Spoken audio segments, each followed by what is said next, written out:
20 days left until Halloween. It's time for episode 302 of Horror Weekly. The Horror Weekly, yay! With the Horror Guys. That's right.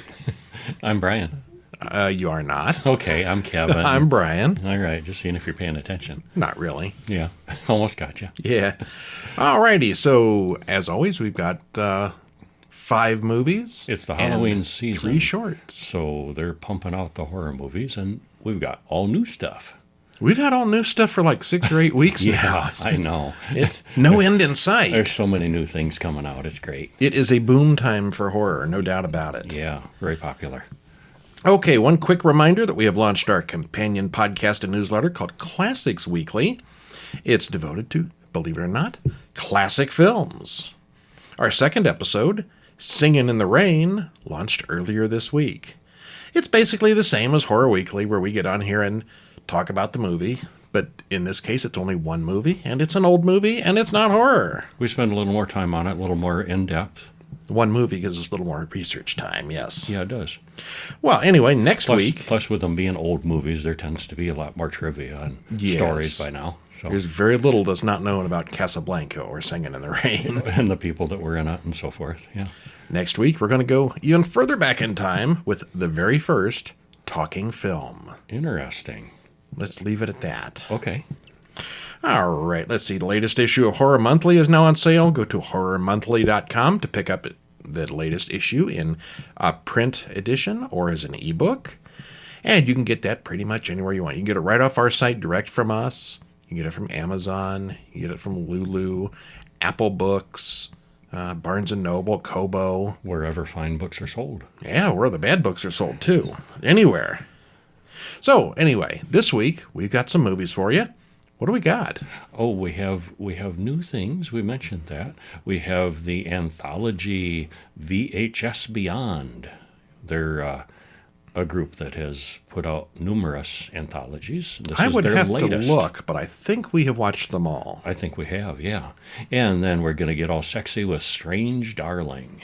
We're going to get pregnant with Apartment 7A. Sexy usually precedes the pregnancy part. It often does, yeah.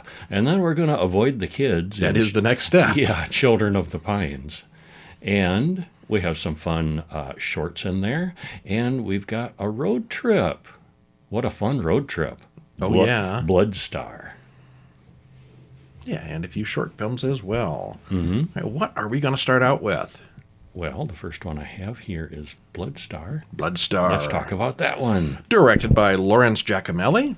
Written by him and George Kelly and Victoria Hinks Taylor. Stars Brittany Camacho, John Schwab, and Sidney Brumfield.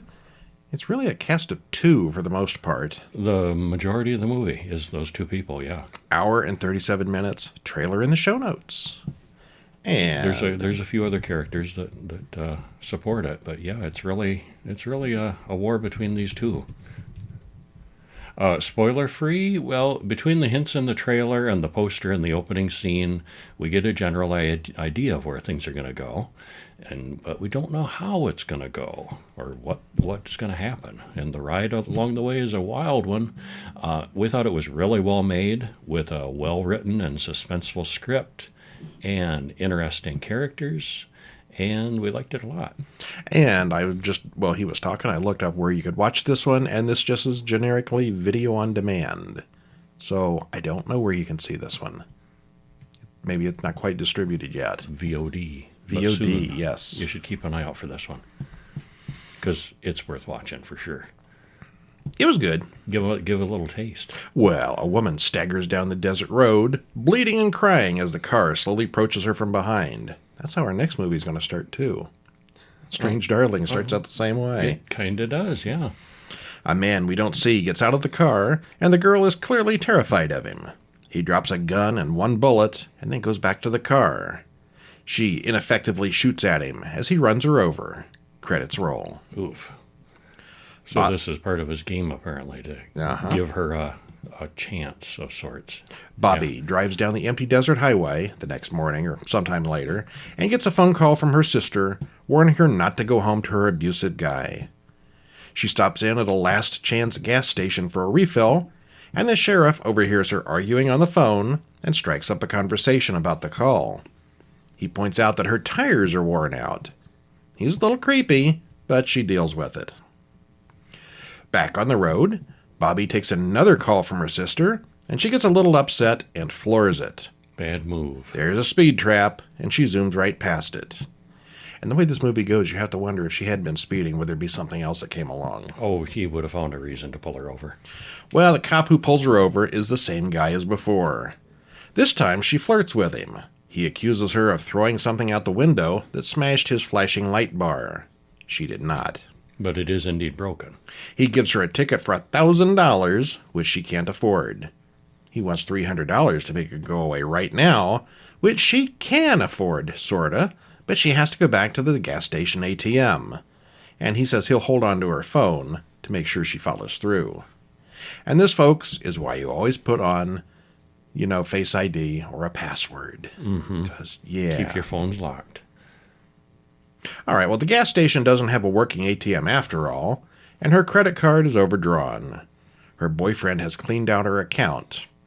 Blake, the gas station guy, hints that Sheriff Bilstein does this kind of thing all the time, and she decides just to drive on without her phone. And this turns out to be, of course, a bad move. Yes, because the sheriff does not give up. Well, the moral of the story seems to be don't drive through the desert if you're broke. Or ever. Just don't. Deserts are bad places. Just don't. Everyone does act fairly logically for the situation. The sheriff is creepy, but he's also kind of interesting. Why is he doing all this? What is he going to do next? Mm-hmm. He's not just your crazy stalker. Well, he is a crazy stalker. Well, he is, but, yeah. But he's got a little more depth than that, yeah. It's a stalker slasher film, but this time we get a lot of the sheriff, and he's not stupid in any way. He's got this regular thing that he does, and he's mostly got the kinks worked out. Bobby has lots of family issues, which she works out on the road. So this is a therapeutic movie. Well, it is for her, I guess. Way, yeah. Well, I mentioned it before. I liked that the characters had some depth, which made it easier rooting for Bobby and made the sheriff and his, there's a brother, Ed, makes them more interesting. The skillful writing and good acting and, the special effects are all good. Everything was good about this one. I liked it a lot. Big thumbs up. Yeah. All right. Well, let's see. Our next one here, I've looked it up ahead of time, is also video on demand. Okay. So good luck finding. But they are available. It's not like on the festival or anything. They're out there. It's just very recent releases, and these are indie films, so they go to maybe some of the lesser, harder to find places. And these are ones that we being reviewers get an early taste of them. Yeah, we're not hiding where we saw it. Yeah. Children of the Pines, 2024, directed and written by Joshua Morgan, stars Kelly Tappan, Danielle J. Bowman, and Vas Provatakis. That's quite a name. That is a cool name. Vas Provatakis. Sounds almost Klingon. Mm-hmm. Hour and 33 minutes trailer in the show notes. Spoiler free.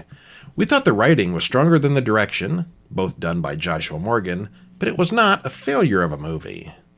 Well, that doesn't sound terribly promising just yet. Well, it does, though. The script, cast, cinematography, and soundtrack make for an interesting film. It's a frying pan full of family struggles and baggage simmering on a stove burner of horror underneath. It's slow, but it's very interesting. Mm-hmm. Yeah, overall, I liked it. Okay, well, what goes on in this movie? Well, Riley and her mother, Kathy, hide from an abusive father who is ranting. And credits roll. And we get a voiceover from Riley. She's growing up talking about how depressing life is and how things are not going great. And, well, years pass. Leon, an older man, tells himself affirmations in the mirror and about how he's a new man. Lorelei. At first, I thought this was the father. At first, I thought it's not. So. No, he's he's somebody else. Yeah, we'll get to that. Well, Lorelei, a woman with the fakest smile and laugh ever, comes to see Kathy as Kathy brings her husband John for treatment.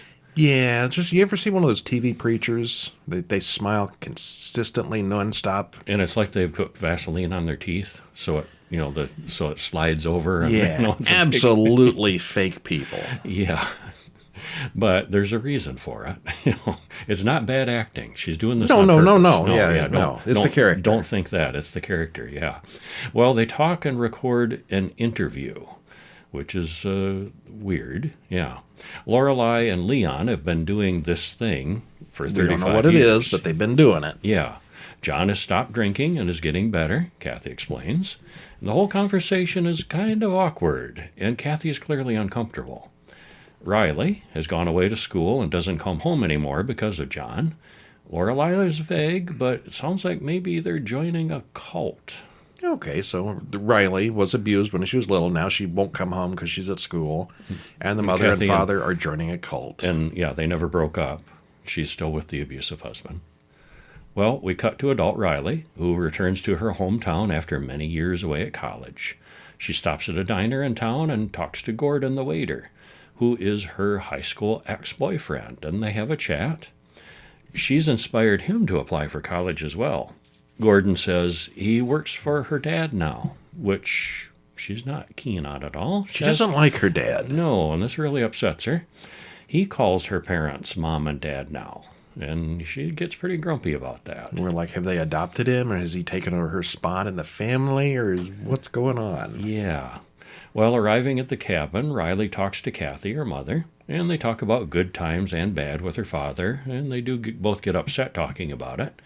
Kathy mentions that her father, John, is off with the kids, but she won't explain what that means. She's really evasive about it. And we should stop there, because the rest of this is spoiler territory. We should, yeah. Who are these kids? Her parents don't have any kids. And yet there are children.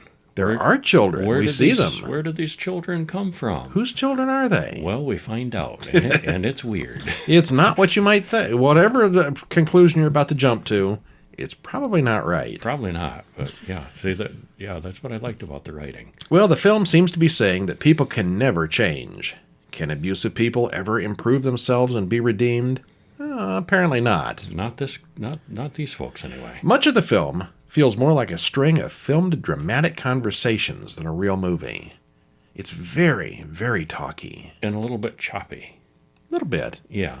But it's like two people sitting in a room talking, and then we'll cut to two more people in a different room talking. Just a lot of talking, really. Yeah. There are long literary monologues explaining Riley's feelings and memories between scenes of people explaining the current situation. At least in the beginning. That kind of clears up later. Mm-hmm. As I said, it's very talky. Like if they had a really good script, the guy wrote all this good dialogue in there, but then didn't know how to film it interestingly to make it look good. Mm-hmm.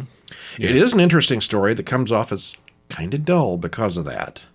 Since it was written and directed by the same person, it's pretty obvious where his talents do and don't lie. The acting, cinematography, and music are all very well done. The story itself is interesting and has a good concept, and it's very, very weird. Mm-hmm. Yeah, I think the story at the core really makes it. And like we said, the weakest part was the direction, but it was still a good movie. It entertained me. And I think they could have cut down some of the talky stuff in the beginning and made the ending bits a little more of it. A little more talky. Once we know what's going on, mm-hmm. we don't get much time with that. It moves fast once things start flowing. Yeah. But, overall, I give it a thumbs up. I'd recommend it. Okay. Yeah. What is next? Next up, VHS Beyond from 2024, which was directed by Jay Cheel, Jordan Downey, Christian Long, written by Evan Dixon, Jordan Downey, and Mike Flannan. Stars Philip Andre Botello, Joan Anderson, and Tyler Anderson. Runtime's an hour and 54 minutes. And you can find this one on Shudder. Mm-hmm. It's an anthology Yes. of shorts, just like the others in the series. And this one leans a lot more towards science fiction, with bad aliens doing bad things, along with some other horrors of various types. It moves fast with some breathers in between from experts. They're like doing a documentary-style commentary. We thought it was quite good. If you're a fan of the previous movies in the series, you ought to like this one too. Okay, and I'm not going to read all this because there's like 4 or 5 stories. Yeah, and it would spoil them and stuff. But it's it's found footage kind of stuff, first-person footage, a lot of that. In an anthology of short horrors. And I will say that the wraparound story is pretty awful. The documentary has boring people talking about documentary- boring stuff and nothing really The happens. stories are so good. The individual stories are all good. There's no losers here. So it's definitely worth seeing. Oh, yeah. But I think they didn't spend a lot of time on that wraparound story. I don't think so, yeah. But Yeah. it gives you a chance to calm down in between them, I guess. All right, yeah. Because the wraparound is really just people sitting there talking. Yeah, it's a documentary interview kind of thing. And yawn. With, documentary experts giving their take Yes. on it. Well, the budget for the segments in this one have clearly gotten higher than the previous films.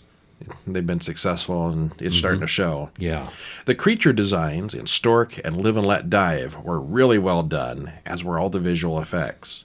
The dog things in Fur Babies were a little bit weak, but in a funny way. Yeah, it was on purpose. When you know the story, it's well done. Yeah. The wraparound story was essentially useless fluff. I thought Dream Girl was the weakest of the entries, but they were all good. Mm-hmm, they were. I think Stork and Live and Let Dive were the best of the bunch, but all of them were tolerable. There's no stinkers here. Mm-hmm. My favorite was the Live and Let Dive. It's a group Yes. of it starts out with skydivers in a plane, and the effects were really good in that. Looked really realistic. It's a group of them packed in together, a group of friends, and something bad happens. And There's aliens. and they end up on the ground. Yeah, there's aliens, and yeah, the effects in that were really realistic. Yeah. Well, I think the theme for all I don't remember now if it's not all of them, but most of these are aliens. Mm-hmm. Yeah. And yeah, it's good. Yeah, liked the individual stories. And yeah, I think I'm going to call this one my favorite in the series. Oh, of the series? Yeah, Okay, my yeah. favorite of all the VHS movies. Despite the not strong wraparound, I thought the stories themselves were my favorites. Alrighty. Yeah. Next up, Strange Darling. Written and directed by J.T. Molnar. Stars Willa Fitzgerald, Kyle Gallner, Madison Beatty. Hour and 37 minutes. Trailer in the usual place. And this one you can find, it says here, on Apple TV, and Amazon Video.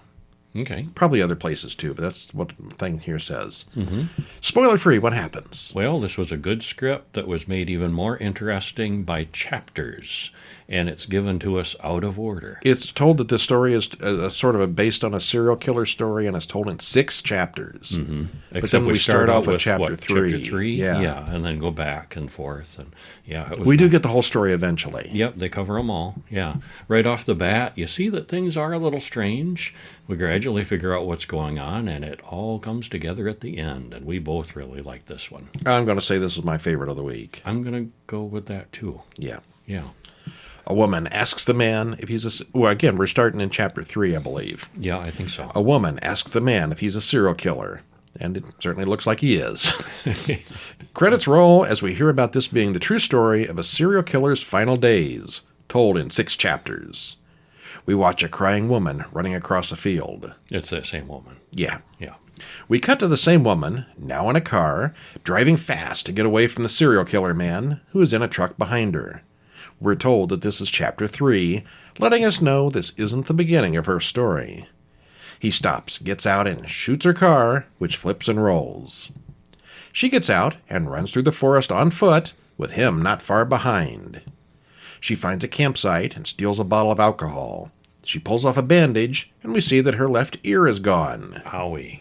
She Painful. pours some of the alcohol on the wound and tries hard not to scream, because he's not far away. Mm-hmm. She then lights a cigarette, which we both thought was a really bad idea. She's poured Alcohol. She's poured just alcohol doused. all over herself. Yeah, she covered the wound good, but it spilled all down her, And then there's smoke going through the air. there's smoke. Yeah, he's close by, and he's gonna smell smoke, or maybe even see the smoke. But she doesn't explode. Yeah. She has a couple of puffs and moves on. She goes, yeah. She comes to a farmhouse and asks the people inside for help. We are now in chapter 5. The killer is inside the old people's farmhouse. As he goes room to room, we see the old man is already dead, and the woman is hiding in a freezer. And he finds that woman hiding in the freezer. All right, we pop back to chapter 1. Okay. Because that's the way this is going to go. The woman and the man are on a date, and they kiss. They have a really mundane conversation, and she ends up talking about the risks women take when meeting up with strange men for hookups. We repeat that scene that we saw earlier where she asks if he's a serial killer, And he says no. We would then cut to them in the motel room with him choking her. Harder, she says. Oh, that wasn't what we thought it was. It was, okay, yeah. All right, well, let's just stop there, yes. Just one of the first big surprises. It's out of order, and nothing is what it seems like. And that farmhouse, did you notice the way that was decorated, too? With the colors and the pictures were all kind of weird. And everything about the farmhouse decor was weird. Yeah. Which made me think, or like... Are they in on it or something? Are the old couple really the serial killers or something? I mean, they were just off, you know. Well, the soundtrack really stands out in this one. I liked it a lot. I haven't played the soundtrack, but I might. The sets, colors, and cinematography are really good as well. The actions of both the main characters are a little off because they're both a little crazy. Who wouldn't be after all this? Mm-hmm. We guessed early on that everything wasn't exactly as it appeared, and we were right, but there was a lot more to it than we didn't predict. Putting the chapters out of order isn't a new idea. It happens all the time. But doing it so explicitly with numbers and title cards makes it far more obvious as what happenings and when. Yeah, we both really liked this one. Yeah, favorite of the week. Yes. All right, that takes us to Apartment 7A. Yeah.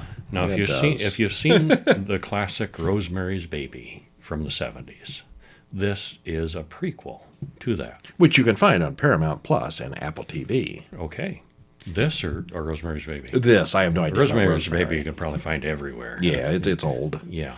Directed by Natalie Erica James, written by Natalie Erica James, Christopher White, and Skylar James. Stars Julia Garner, Diane Weist.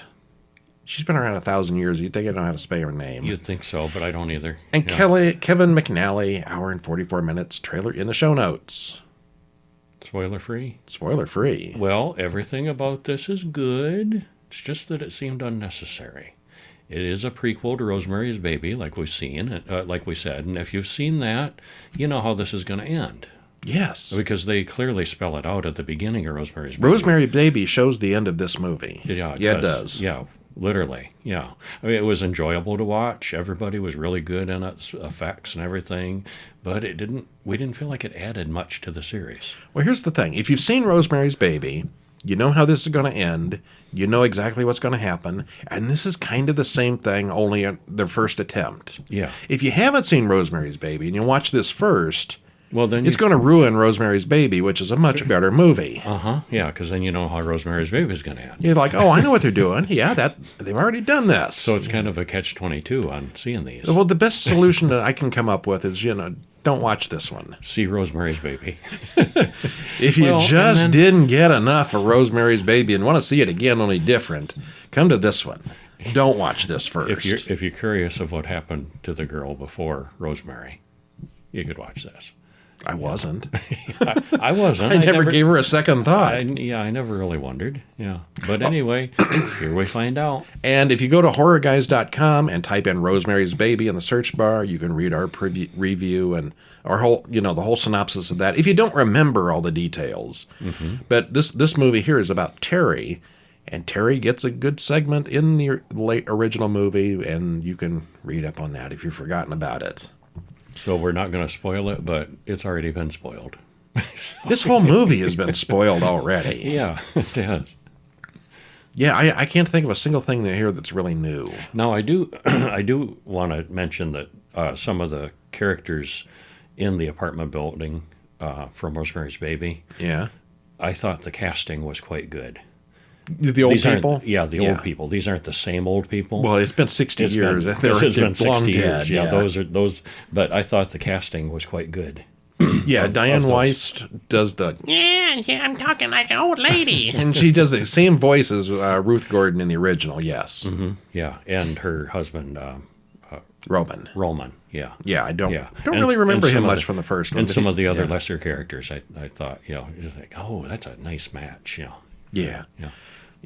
Yeah, and that's another thing. How much acting can you do when you're basically impersonating people from 60 years ago? Yeah. These are not new characters, most of them. Uh-huh, yeah. Terry goes out on stage to perform in a musical, and she does, in fact, break a leg. Ow.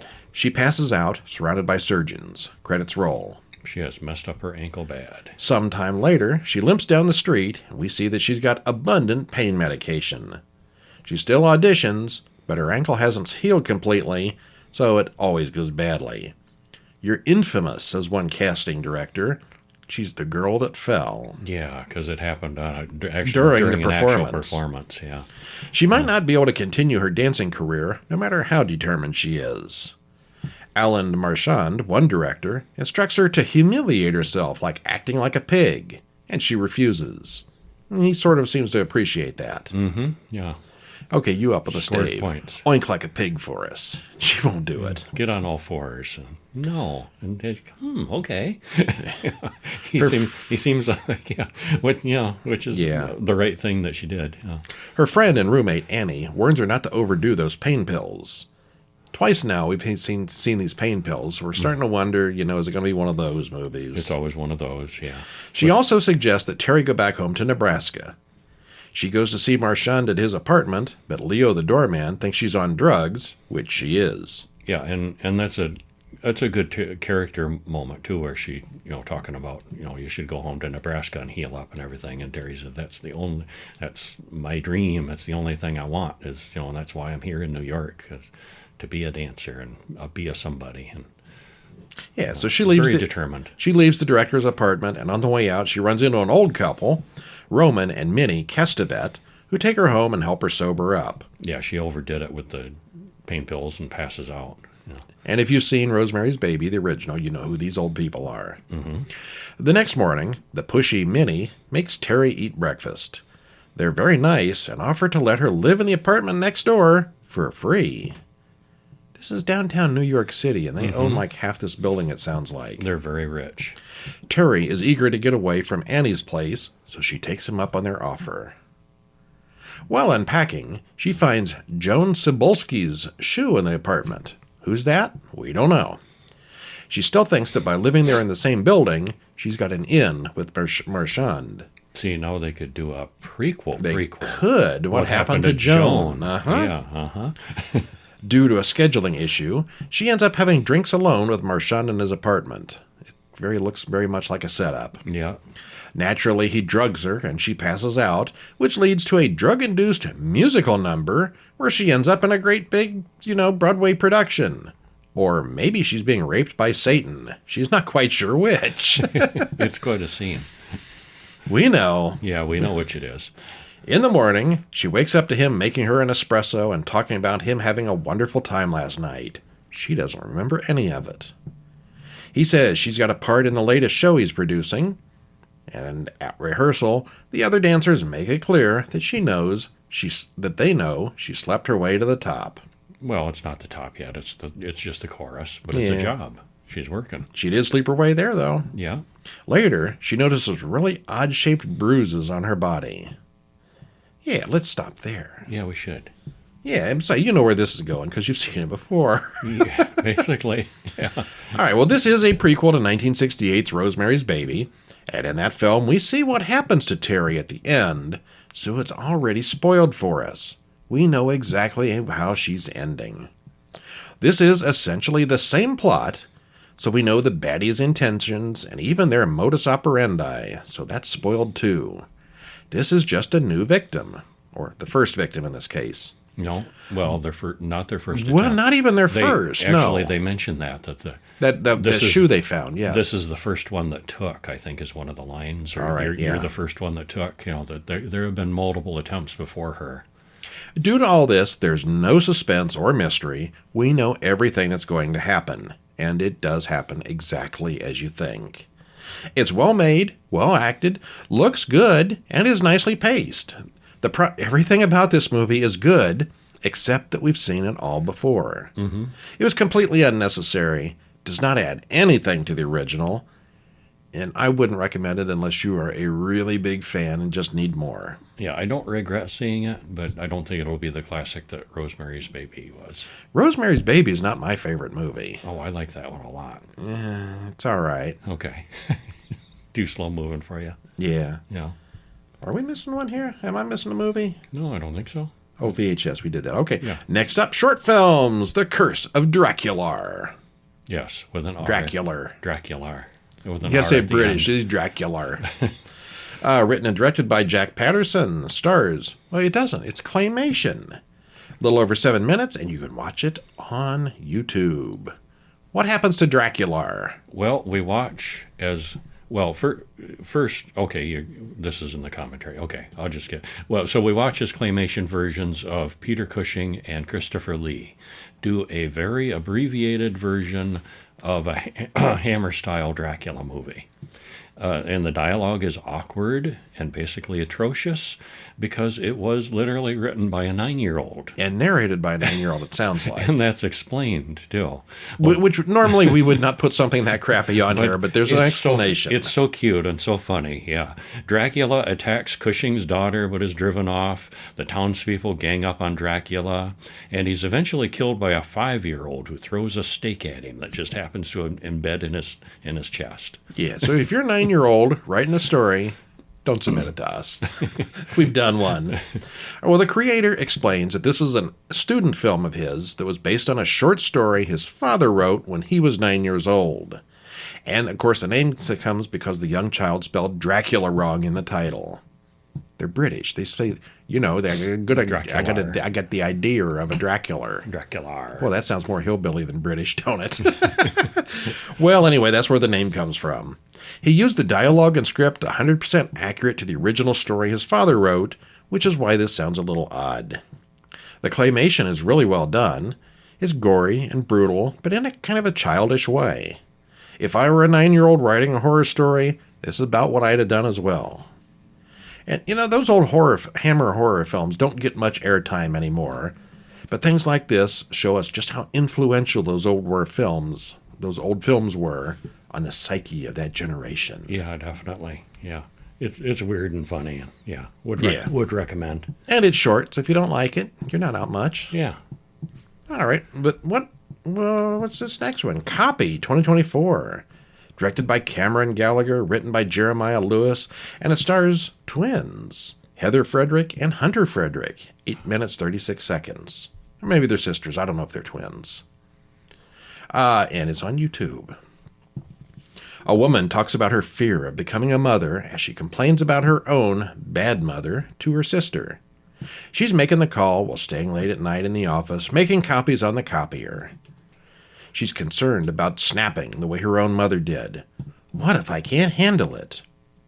Well, she finishes her call and then hears something in the dark, deserted office. Maybe she's not alone after all. Maybe. Okay, so it's clearly something to do with childhood trauma and abuse having its own, history with you. But this might be taken a little far. Who knew copy machines could be so terrifying? It looks good, although it's very dark in the middle. But that's kind of the story, because she can't see what's in there with her. And it took me a minute to figure out, too, the lighting effect with the overhead lights. That's Did the you copy notice machine, that? yes. It's like she was in a giant copy machine in the hallway. Yeah, it was cool. The makeup effects are good, and the sound here is done very well also. Yeah, this was a winner. It was good. Yeah, I liked that. It's no Dracula. But I liked it, yeah. And we got another animated one. This one's called The Shutterbug Man. This is older, from 2014. Written and directed by Chris Walsh, stars animated, narrated by Barbara Steele. Speaking of Hammer horror films, she was in a bunch of them. Yeah. 4 minutes, 13 seconds, not trailer, you can watch it on YouTube. And this was really visually interesting. It's a stop-motion short about a man who is obsessed with his camera, photographing only nasty, scary, and gross things. Then his insanity kicks in, and he stabs out his own eyeballs. Now what's he going to do? He has a plan. That's just the beginning. The narration here is excellent, and the visuals are really nightmare material. It's all black and white and grainy, and the ambient music makes it all seem like a twisted fairy tale. Very nice. Yes, it is. All right, so we're going to go with Strange Darling as our favorite for the week. Yes. Apartment 7A is not our favorite for the week. Well, I don't. Yeah, I guess probably. Yeah, it's hard to say. I'd put that as my lowest. All right. Yeah. Next week we'll have 5 more movies and some shorts for you. I think next week we're going to have 5 movies and 5 shorts. We don't have any indie films, so we'll be doing the new stuff all the way through. Okay. A feature-packed movie week for you. And it is the season of new horror movies. Yep, they'll all be this year's newish releases. Cool. Also, don't forget, if you want an oldish release, we'll be doing Classics Weekly in a couple of days. So go over to classicsweekly.com, sign up for that, subscribe to the podcast, and just, follow along. It's one more movie. What's it going to hurt? Yeah. You're in for 5 or 6 a week with You us. might as well just do one more. Why not? What is one more? It's free. It's easy. You can always just delete the emails, but okay, yeah. All right. And, of course, if you are not subscribed to horrorweekly.com, you should be. You can subscribe to the podcast there. You can get the newsletter there. And, of course, there's links to the magazine and everything else. So, yeah, horrorweekly.com. It's got it all. Nice. And it doesn't have us because we'll be back next week. I'm Brian. And I'm Kevin. We'll see ya. See ya.